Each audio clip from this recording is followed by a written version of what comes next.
What's going on, guys? This is Nothingbutbread here, and today we're going to be talking about my XP lobby menu version 2.2. Now, once you're in game and you're force hosted in, you can simply open it up by pressing L1 and melee, or ADS and melee, to be more exact.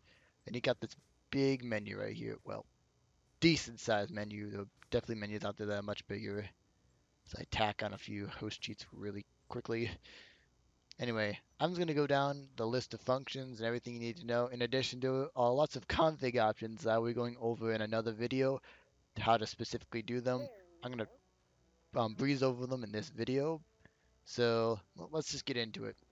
The custom lobbies function tab has these 9 functions. Yeah, that's 9 right there. The two options you're going to be using the most will be the Smart XP slash Unlocks lobby and the XP lobby. Most likely the first one on the list. What this does is it filters people based on the rank. For example, all the people that are currently in the lobby right now are Master Prestige or level 55 because it's right now enabled. Everyone else is being ranked up and kicked. That's what this lobby mode does. If I'd have an XP lobby mode, what it would do is it would kick everybody regardless of the rank. And if the that player happens to be the host, it doesn't kick the host. The unlocks lobby runs the camo script, trophy script, and general unlocks on everybody that spawns in regardless of the rank. Something you really wouldn't usually use, however, it's there in case you want to. Normal lobby simply resets it. Troll lobby, players spawning in get the controls frozen and the anti-quits enabled for them. Undo troll undoes this, allows player to get out of that. And swap lobby type simply swaps the lobby type along a set of lobby types. Whitelist and blacklist, these enable the whitelist and blacklist functions.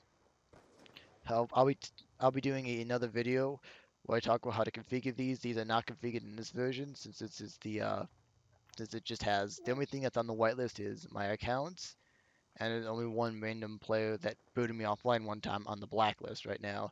So if I'd enable this right now with the current configuration, everybody who'd be trying to join would get kicked. They wouldn't get XP, they'd just get kicked. Or banned if I enable it in the debug menu. And the blacklist, anybody except for that one player that I put on the blacklist would be able to join the game. That's that. Fun lobby functions, you got 4 modes here and then a adjustment option. The win condition adjustment option for the mode Master Slayer. The first mode is cranked. Cranked, once players respawn after it's enabled, getting kills will cause them to become cranked, and they have 30 seconds to get another kill. Otherwise, they blow up and die. Each chain kills, that is, if you get like a kill streak going, you'll get additional perks such as all perks, speed boost, extra XP, stuff like that. Funny kill lobby. All funny kill lobby is after players respawn after being enabled, it sends a funny kill message to the center of the screen every time they get a kill. And if they're unlucky or lucky, they'll get all perks, maybe get slowed down. There's a few random effects that occur. Boom Squad is a mode where players try to detonate the nuke by getting a bunch of kills in a row and surviving long enough, both combined together to create the progress. And if the progress reaches a certain point, they'll become a nuke and they'll end the game and win. Master Slayer is a mode where players try to get rapid kills to try to get rapid kills to score points. And the Master Slayer win condition by default set to 5. However, you can adjust this to whatever you want the win condition. Okay, that's where the fun lobbies functions. The host menu has all these things. The only thing that's not self-explanatory is the set adjusted speed. Let me go demonstrate what you can do with this. If you go in the debug menu, by default it's just a 2x speed mod. Go to general lobby and host debug, adjust host speed. An RTM tool or notification pops up. Simply use the D-pad to adjust what value you want. Press up and down. Once you have the right place value, flip it up, down, whatever you want. I'm going to set it to 3.5 for the sake of the video. Okay, 3.5. I'm meleeed to save that number. Now what I'm going to do is I'm going to go and retoggle it. Now my speed has been increased to 3.5. So that's really what that does. It sets whatever you set there. By default it's 2, but you can configure this to be a different value from the custom created config menu. Camo menu, this is self-explanatory. Nothing much here. Dynamic camo. Simply changes your camo. The delay, right now it's set to 1 second, but you can change the delay. You can make this much faster, much slower if you want to. Anyway, I'm just going to disable that, set me back to diamond camo. General lobby settings, you can, this doesn't make sense in a free-for-all game, but you can enable to heal all players, disable infinite game, which is enabled by default. Remove death barriers if you want to go players outside the map. Adjust gravity, like so. You can adjust the gravity via the debug menu. You can toggle far melee. This you can adjust exactly. Enable force toast. Restart game, end game. Rest of that's self-explanatory. Message menu. Got all these things like this. Let me just use one right here. Host name. In this case, that's my account. I lost my VCL1. Host name. It's got all that stuff. Responses. All these things right here. Got a bunch of messages here they can send. The rest is just self-explanatory. You can flip through these options. You want to figure out the exact text. It's also found within the source code. Alright, now the next thing when we talk about is menu customization, and this is a bit of a big thing here. Actually, I'm going to do something really fast right here. I just forgot to set a config to do this. There we go. I'm going to go and apply it by kicking everybody in the game. Okay, anyway, menu customization. There are two, you can do a bunch of things with the menu, such as adjust its location and its theme. The basic theme menu, for example, just gives you basic theme options. I just selected this theme. Okay, theme's been adjusted. Not much to tell about that. You can also adjust the menu's position. It's actually a little bit hard to see because of I have to record in this low resolution, so I'm gonna set it back to default real fast. Okay, it's a little bit easier to see now because I have to record due to in 480p due to HCCP. The basic one allows. I'm gonna move this to the upper middle. Allows you to adjust the menu's position, like so. That's self-explanatory. Default position moves it back to where it originally came from. Theme menu allows you to make your own themes. And now I'm going to go and select a color input. Real fast. I'm going to make something blue. Here. Okay. Okay, there we go. I just selected a color with the that's RGB right there. If you know what RGB is, red, green, blue. Open any image editor, select something like that. You can input it there, and that's your color. Now I've got a color save right here. I'm going to apply it to the inner color. And then I'm going to set custom theme. And boom. I just applied that color to the inner background color, and now the theme's changed. I can also just say to like the bottom line. Let's set the custom theme. And look, bottom line has been adjusted to the color. You can use this for any color you want. And the advanced menu settings, I'm going to enable the menu store bind. It's a wise idea if you're going to screw around with this to do that. And I'm going to move the menu using a bunch of things. I'm going to want to invert the x-axis. I'm actually going to adjust the menu on the x-axis, and negative values move it to the left. Since I've got that now properly enabled, I'm going to go here and select how much I want to move it. It's automatically rounded up, so if you select like 10.1, it would become 11. So I'm going to move it 74 units to the left. Okay. I'm going to move it 74 units to the left. Menu settings. Alright, I'm going to apply that. Now, it just applied it. Now it's in a custom position. Same thing goes with the y-axis. I'm actually going to want to keep... I'm going to move this down, and positive y values will move it down. So, boom. I'm going to adjust its y. I'm going to move it down 50. Now, I'm going to go here and let's apply it.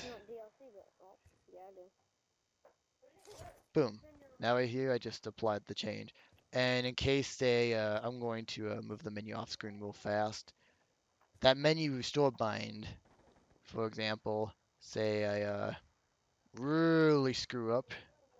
here, and I'm gonna move it off screen. Actually, yeah. If you go over 900, 999, it'll reset to 1. Gonna move. I'm gonna choose something that's gonna move it off screen. Okay. Advanced menu settings. Now, now I tried opening the menu. Now it's no longer there. Press square and circle. It's back and reset back to its original position. That's why you want that bind enabled in case you're screwing around with that. I'm going to disable that. And last but not least, for menu customization, you can toggle the color of the menu's text. So right here, now it's red. Let's get back to that. Yeah, it can be a little finicky. And okay, green. Let's keep it at green. This looks cool. So yeah, you can change. You got a bunch of. You've got like, I think it's like 7 colors you can adjust it. You got 7 options in terms of colors. You can choose the text for the menu to be. Anyway, it's a lot of fun, guys. You can have a lot of fun with that, customizing the menu to your liking. Now we've got a whole bunch of debug options. What you saw me do earlier, when I saw someone was getting close to winning the game, was I enabled auto kick after unlocks complete by default. When players are able to spawn in and not get auto kicked due to them having level 55, when the unlocks command's complete, you'd press the auto kick after unlocks complete to auto kick them from the game to keep things moving. And also after the first spawn and the unlocks complete for players who have joined and unlocks are going for them, you can toggle them getting a camo when they randomly spawn in, and the whitelist option right here toggles whether or not players are kicked or banned if they're not on the whitelist, and then if you want to auto kick people and you change the lobby, you can also enable that there. General debug. This allows you to get certain values for the uh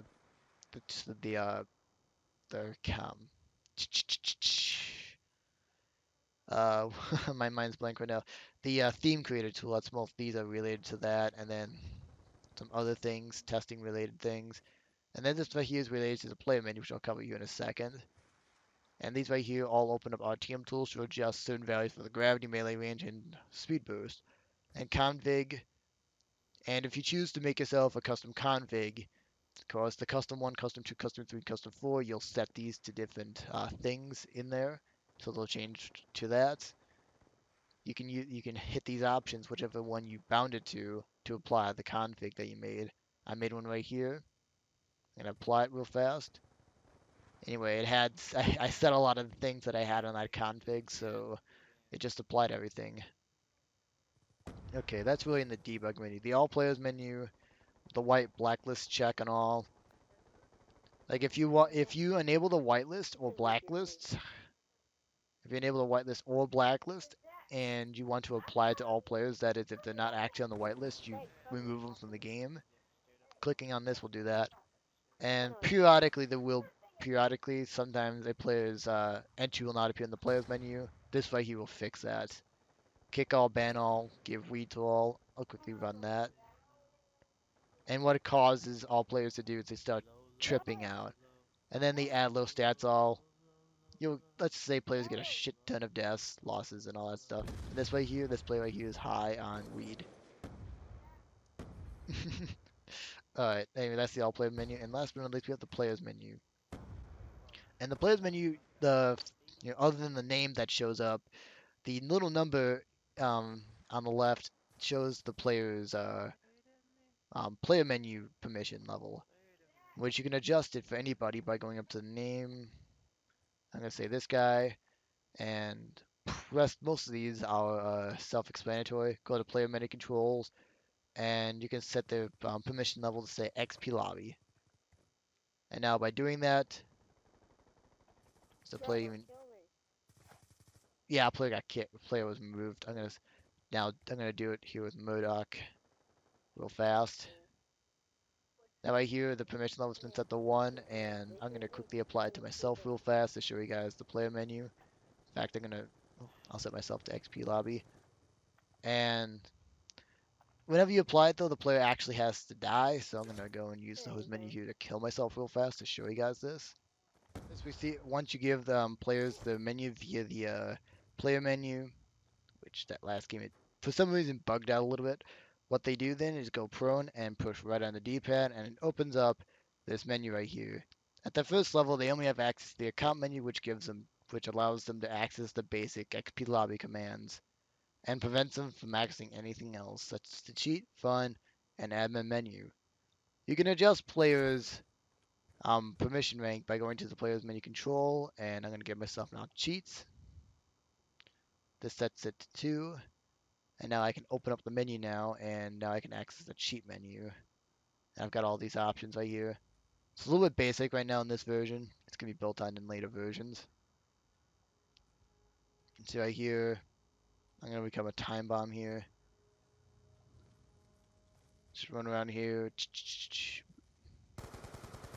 The third person, shoot my AN-94. And boom. I explode, kills everybody.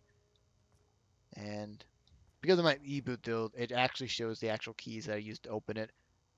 And then, I have permission level 2. I don't have access to the admin menu. In this version right now, there isn't anything on the admin menu right now. Nonetheless, I will show it for the sake of the video. Boom, right here, and it has this menu that comes up.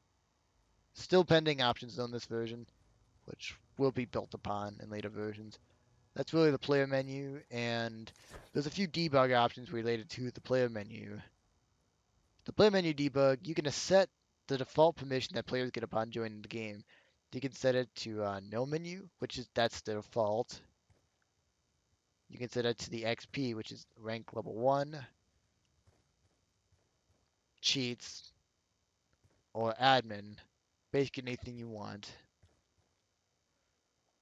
And that kind of comes up everything that this XP lobby has to offer. If you guys enjoyed the video, be sure to leave a like, comment, subscribe. You guys know the drill, and hope to see you guys in another one of my videos soon. Peace out, guys.